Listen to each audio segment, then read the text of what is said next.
The liver regenerates itself. Yes, that's right. The liver does indeed regenerate its function, capability, and volumes, especially after that late night out. Even though it does regenerate, this is not instant. So, it's best to make sure that your liver is fed the correct food to ensure that it maintains its regenerative function.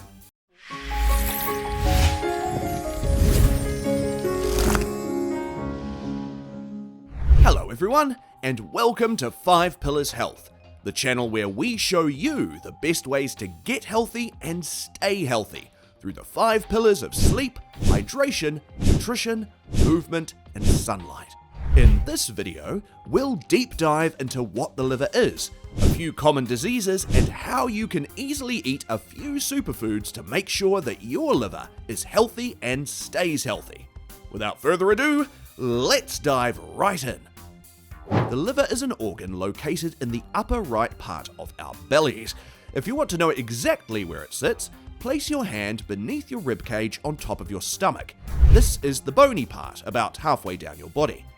One of the most important functions of your liver is the fact that it converts excess glucose into glycogen for storage.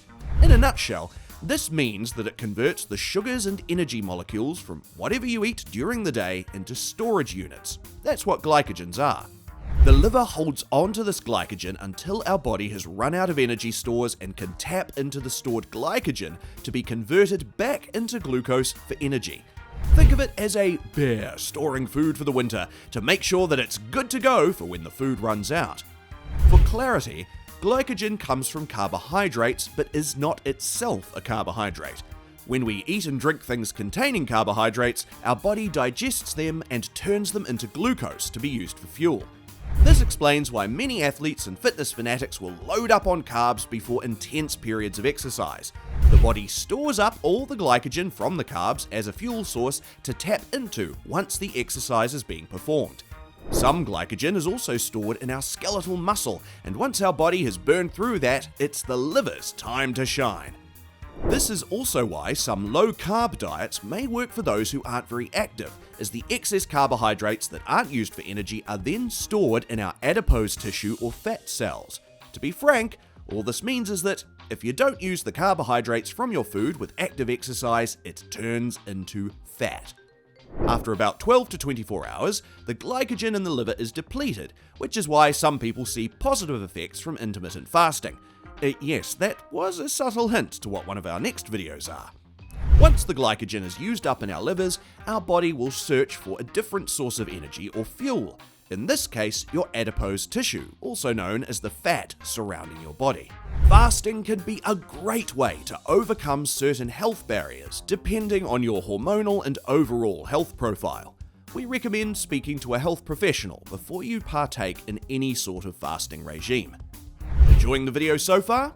If you haven't already, why not push that like button, that subscribe button, and flick that bell, ding ding, so you can be one of the first ones to view our next video. Back to our best friend, the liver. Moving forward, we'll talk about one of the most common diseases, the non-alcoholic fatty liver disease. This disease is a liver disease that is not caused using ethanol or alcohol. Rather, it is distinguished by the infiltration of fatty molecules to the liver. It is primarily linked to insulin resistance, where your body gets used to the liver's output of insulin. Of course, as insulin resistance worsens, we see an increase in fatty infiltration of the liver, which leads to inflammation and eventually liver disease, in the form of non-alcoholic fatty liver disease. Individuals with non-alcoholic fatty liver disease can be asymptomatic, or have vague symptoms. And these symptoms can include malaise and fatigue, causing them to be extremely tired, as well as pain in the upper right quadrant. For those who don't have it, it usually feels like a dull ache. Now, thankfully, there is an easy way to prevent it from happening, and if you already have it, the same method can be used to lessen the effects. Remember, the liver can regenerate. First off, we'll cover a few dietary choices that are linked to either having non-alcoholic fatty liver disease or being at a higher risk of developing it. Increased saturated fatty acids are among these, and it's frequently derived from fatty meats and dairy products, specifically certain dairy products. Dairy products with a high fat content are therefore more likely, and saturated fatty acid consumption is also linked to non-alcoholic fatty liver disease. Alongside this, people with non-alcoholic fatty liver disease are also known to have increased carbohydrate consumption compared to those who do not. Although these are the kinds of dietary choices that are linked to an increased risk of having non-alcoholic fatty liver disease, one of the major assistants for decreasing the occurrence of non-alcoholic fatty liver disease is coffee. Coffee has been shown to reduce the occurrence of non-alcoholic fatty liver disease slightly. Increased coffee consumption is associated with a lower grade of, let's just call it NAFLD for now. Increased coffee consumption is also linked to a lower stage of fibrosis from NAFLD. As a result, all of these factors are critical. It lowers the likelihood of developing a non-alcoholic fatty liver disease. However, if a patient already has NAFLD, it may protect against the progression of, you guessed it, NAFLD. Besides coffee, there have been confirmed studies that showcase that vitamin D and vitamin E deficiency is linked to an increased risk of NAFLD, so it's best to get your vitamin D and vitamin E supplements in. Alongside this, by shifting to a Mediterranean diet, you'll also decrease the risk of having NAFLD.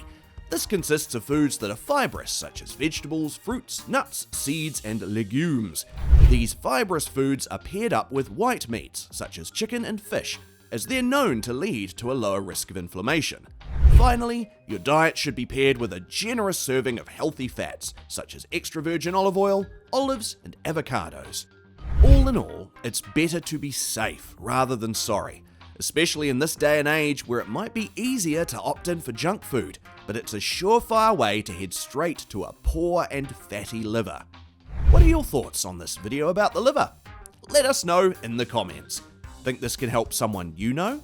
Please share it with them. Thanks for watching. If you like this video, please give it a thumbs up and consider subscribing. And if you want to be notified when our next video is out, hit the notification bell. See you in the next one.